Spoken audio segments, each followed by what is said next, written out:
right, welcome back, guys. So there's a UTex assignment coming up, assignment number 8. I want you to give that a try, see what you can do on this. I think part of it should be something that you can do because of what we've done so far with parallel circuits. Like question number 1 here, if you take a quick glance, you don't need to necessarily see the numbers here, but it basically is asking you to find the equivalent resistance when you've got two resistors connected in parallel. Okay, and I put a little explanation here. Finding resistance in parallel, there's your equation. There's a part B to that, and asks what is the current in this circuit. Okay, when they say what is the current in the circuit, they want to know what's the total current. We know the total voltage of the battery is given.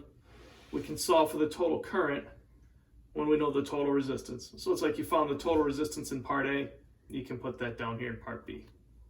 All right, part C of this problem is how much current passes through the 19.6 ohm resistor. And I just wrote the same equation, voltage equals current times resistance. This is just a reminder to you that you can use that Ohm's law equation for the entire circuit, or you can use Ohm's law equation for one individual resistor. Okay, if we want to find the current through that one resistor, we need to know its resistance, we need to know its voltage, and that's what I labeled on here. Voltage of the 19.6 ohm resistor equals current through the 19.6 ohm resistor times 19.6 ohms of resistance. Anyway, so questions 1, 2, and 3, give those a try. Hopefully those aren't too bad. What I'd like to spend some time on is question number 4. All right? If you take a quick glance at that, I'd like to read through this, and I'd like to show you what I've got up here on the whiteboard. If we just look at the left side of the whiteboard here while I read it, okay, this is for questions 4 and 5 on UTexas homework number 8. All right, here's what it says. You've got two resistors A and B. I've got those labeled here, A and B. They're connected in parallel across a 12-volt battery. 12-volt battery, here's your parallel connection. The current through B is measured, and it's found to be 1.6 amps. So I've got the current going through B, 1.6 amps. Okay, that's all they tell you about this side here. All right, now they say the current, they say when the two resistors are connected in series, so let's say we take these two resistors, disassemble that circuit, take it apart, and rewire it together so that you've got these two resistors A and B in series with each other now. It says when they're put in series with this 12-volt battery, still the same 12-volt battery, still the same two resistors, I tell you the voltage across resistor A is measured to be 9.1 volts. So we take a voltmeter, put it across A, and there's a voltage difference of 9.1 volts there. So here's our picture. All right. What they're asking for in question 4 is find the resistance of B. In question 5, find the resistance of A. They want to know the resistance of these two resistors, okay, given what's given here. All right, so when we go about doing that, I'm not going to show you the whole thing, but I'm going to give you enough clues where this might be helpful, is you got to think back to the rules of circuits.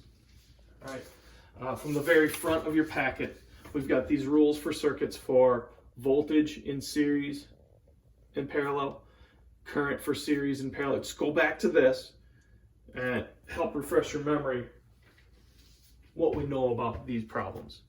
Okay, so let's start on the left side here. I think we've got plenty of information where we can solve for the resistance of B. Okay, if you want to pause for a second, go ahead. Right, but I'm going to keep talking here. After you've paused, or after you come back, let's say, we should be able to figure out that the voltage across B is the same as the voltage of your battery. Red-blue voltage difference. Got the same red-blue voltage difference here. So I'm going to label that right in here. And I'll put this up here as my voltmeter. If I put a voltmeter right in here, that's going to be a 12-volt difference from red to blue. If we know the voltage and we know the current, we should be able to solve for that resistance. Okay. So let me put that up here one more time. Voltage equals current times resistance. The voltage is given as 12 volts because it's in parallel. This should have the same voltage as the battery. We can set that equal to our current multiplied by the resistance of B. Now keep in mind, when we talked a little bit about resistors, we did one lab. I wish we could have had time to do one more lab, but the one lab that we did, we held up some resistors and we said that that resistor is made to have a specific resistance. Whenever we find this resistance here, for resistor B, that same resistance should follow it even if we connect it in series. Okay, so that's kind of a big deal there. And we started that discussion with the current lab, but I want to make sure that we really reinforce that. This resistance that we solve for right here, okay, will be the same resistance regardless if we put it in a parallel circuit or we put it into a series circuit. Okay, so I'll let you do that math. Okay, 12 volts divided by 1.6 amps. That's how we're going to figure out the resistance of B right here. Okay, maybe I should check it off here. Okay, well, if I direct your attention over here now, how are we going to figure out the resistance of A? Well, part of this is we know the resistance of B. All right, it's the same resistance that we just figured out over here. So what can we do with that? Well, let's take this a couple steps at a time. Let's think about what we know about series circuits. You've got a 12-volt battery with 2 resistors in series. Notice that they told you the voltage across A right here. Okay, 9.1 volts is the difference from red to green. Okay, what's the difference from green to blue? I think that's something that we should be able to tell also. Let me draw on another voltmeter. If you want to pause and think about what that voltage should be across B, that might be real helpful to you. I'm going to continue on here. All right, if I put a voltmeter on here, okay, the rule that you should have looked up is that the voltage across A plus the voltage across B should add up to equal 12 volts. So what do we have left there? It's almost 3 volts remaining. I think, what is that, 2.9 volts? Check my math there. 9.1 plus 2.9. Pretty sure that's going to add up to 12 volts. So we know this.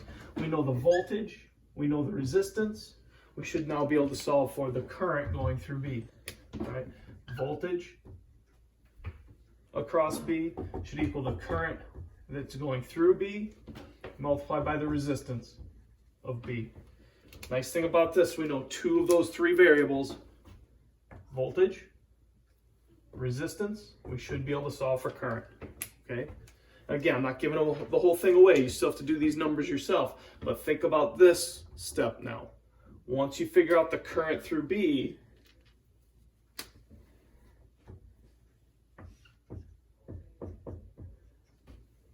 all right, that leads you to one more concept that we should know about series circuits.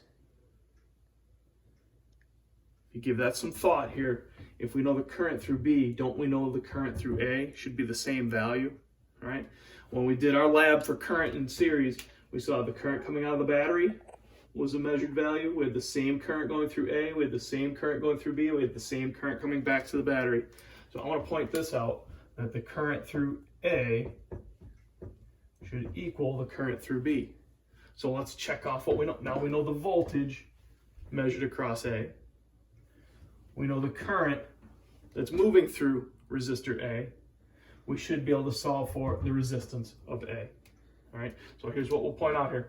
Voltage equals current times resistance. I can put A's on here instead of B's. Resistor A, resistor A, resistor A. Voltage, current, resistance for A. This time, what do we know?